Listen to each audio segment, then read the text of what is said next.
मैं अपने गुरु परमपिता परमेश्वर भगवान शिव के चरणों में नमन कर उन्हें प्रणाम करता हूँ। मेरे गुरु हमेशा अपना हाथ मेरे और मेरे परिवार के सिर पर बनाए रखें। हर हर महादेव। आज हम आपको बताएंगे कि आपके घर में देवता का वास है या नहीं है, तो हमें क्या संकेत मिलते हैं। दोस्तों, आप जब भी पूजा पाठ करते हैं तो उस समय देवता का वास होता है।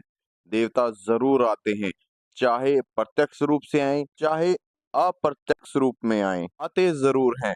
लेकिन हम मनुष्य समझ नहीं पाते हैं कि देवता आए हैं या नहीं आए हैं। आए हैं तो हमें पता क्यों नहीं चला, हमें दिखाई क्यों नहीं दिए। अगर आपको देवता को अपनी आंखों से देखना है तो आपको अपने इष्ट के प्रति, अगर आपने कोई गुरु बना रखा है तो अपने गुरु के प्रति अपने आप को उनके चरणों में समर्पित कर दें, उनकी सेवा करें, उनके बताए रास्ते पर चलें, मंत्र जाप करें। आप आपने अपने गुरु के सानिध्य में ही करना है। इससे आपकी कुंडलिनी जागृत हो जाएगी। जब आपकी कुंडलिनी जागृत होती है तो आप हर वो सूक्ष्म जगत की चीजें देख सकते हैं जो हर कोई व्यक्ति नहीं देख सकता है। समझ में आया? जो व्यक्ति देख नहीं सकते वो इन संकेतों से समझ सकते हैं जो आज हम आपको बताने जा रहे हैं। ध्यान से सुनना। अगर आपको इस प्रकार के संकेत मिलते हैं तो समझ जाइए कि देवता आपके घर में हैं, आपके घर में वास कर रहे हैं, आपके साथ हमेशा चलते हैं। कुछ पॉइंटों के माध्यम से मैं आपको समझाने की कोशिश करूंगा। आगे बढ़ने से पहले जो भाई बहन हमारे इस मंत्र चिकित्सा चैनल पर नए आए हैं वो हमारे चैनल को लाइक करें, शेयर करें, सब्सक्राइब करें, ताकि आपके साथ साथ आपके घर परिवार वाले अपने अध्यात्म जीवन में आगे बढ़ सके, अपनी समस्याओं का समाधान ढूंढ सके।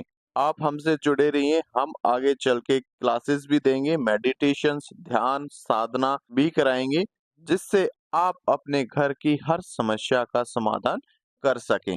जय श्री राम। पहला संकेत है, जब आपकी इंद्रा ब्रह्म मुहूर्त में खुलने लगे, वो भी किसी अलार्म के बगैर, तो आप समझ जाइए कि आपके घर में देवता का वास हो चुका है। दूसरा संकेत है, जब ब्रह्म मुहूर्त के समय कोई आवाज सुनाई दे, जैसे कोई मंदिर की घंटी बजा रहा है, नगाड़े बज रहे हैं, शंख बज रहा है, किसी के चलने की आवाज आ रही है, इस प्रकार की आवाजों को सुनकर आपकी आंखें एकदम से खुल जाएं, तो आप समझ जाइए कि देवता आपको उठाया है। ये उनके घर में रहने का ही संकेत है। इस तरह की आवाज आपको आंखें खुलने के बाद नहीं आएंगी। इस प्रकार का अनुभव मेरे साथ भी होता है। जब मैं कोई सेवा उठाता हूँ, साधना करता हूँ, तब मेरे साथ ज्यादातर होता है।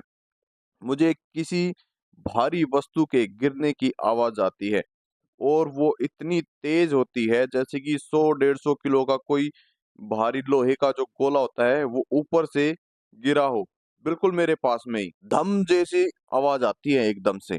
इस तरह का संकेत मुझे मिलता है और ये आवाज इतनी तेज होती है, आप एकदम से चौंक करके उठेंगे। उठने के बाद आपको कुछ भी नहीं दिखाई देगा, ना सुनाई देगा कि ये आवाज किस प्रकार की थी, किस चीज की आवाज थी। हमारा तीसरा संकेत है, जब आप सुबह स्नान आदि करके अपने घर की पूजा की तैयारी करते हैं या आप कहीं बाहर से अपने घर में आते हैं और आपको अपने घर में एक अजीब सी मधुर सी सुगंध आए, तो आप समझ जाइए कि आपके घर में देवता का वास है।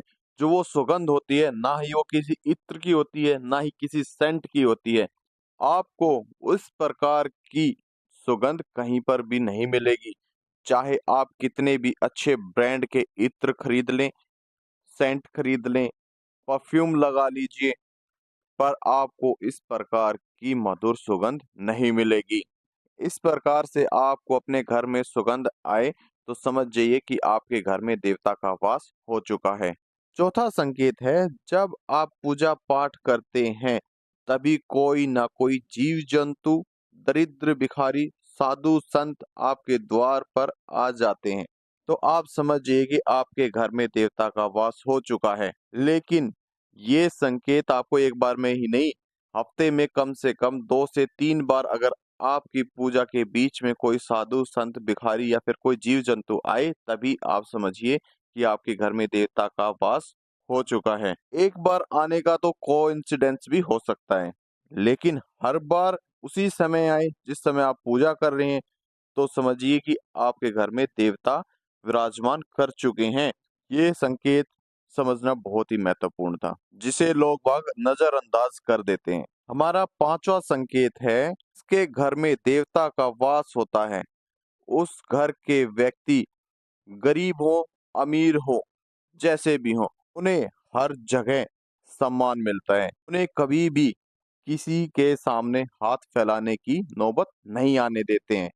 देवता उनके घर के हर व्यक्ति के पालन पोषण का इंतजाम अपने आप कर देते हैं, चाहे वो किसी भी रूप में आकर के आपकी मदद करें।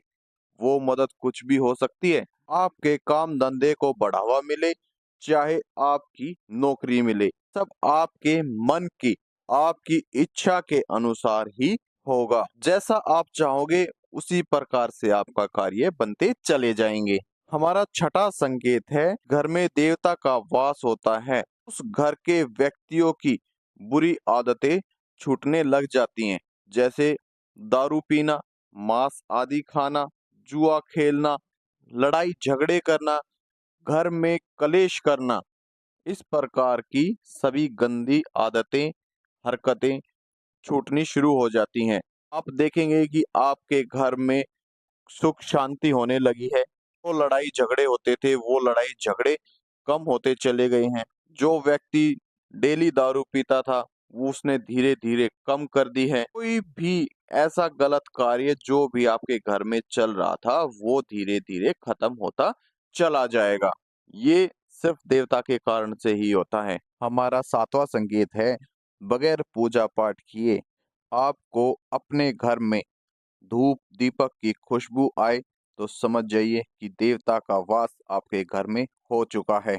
ये वो संकेत हैं जिनसे हमें सबसे पहले पता चलता है कि देवता का वास आपके घर में हो चुका है। जब आपको इस प्रकार से संकेत मिलने लगे, तो आप अपनी पूजा पाठ का समय बढ़ा दीजिए और अपनी पूजा पाठ निरंतर करते रहिए। आप अपनी पूजा पाठ हर रोज सुबह ब्रह्म मुहूर्त में उठ करके करना शुरू कर दीजिए। जब आप अपनी पूजा पाठ का समय बढ़ा देंगे, तो देवता आपसे बात भी करेंगे और आपकी कोई भी समस्या हो उसका समाधान भी करेंगे। आपके प्रश्नों का उत्तर भी देंगे। आपको अपने उत्तर किसी स्वप्न के माध्यम से भी मिल सकते हैं।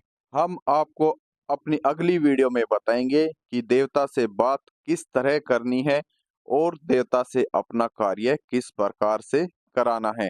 आप हमसे जुड़े रहें। जो भाई बहन अपनी चेकिंग कराना चाहता है, वो हमारे टेलीग्राम, व्हाट्सएप चैनल पर अपनी फोटो, नाम, पता, एड्रेस अपलोड कर दें और किसी भाई का कोई प्रश्न है तो वो हमें कमेंट्स भी कर सकता है।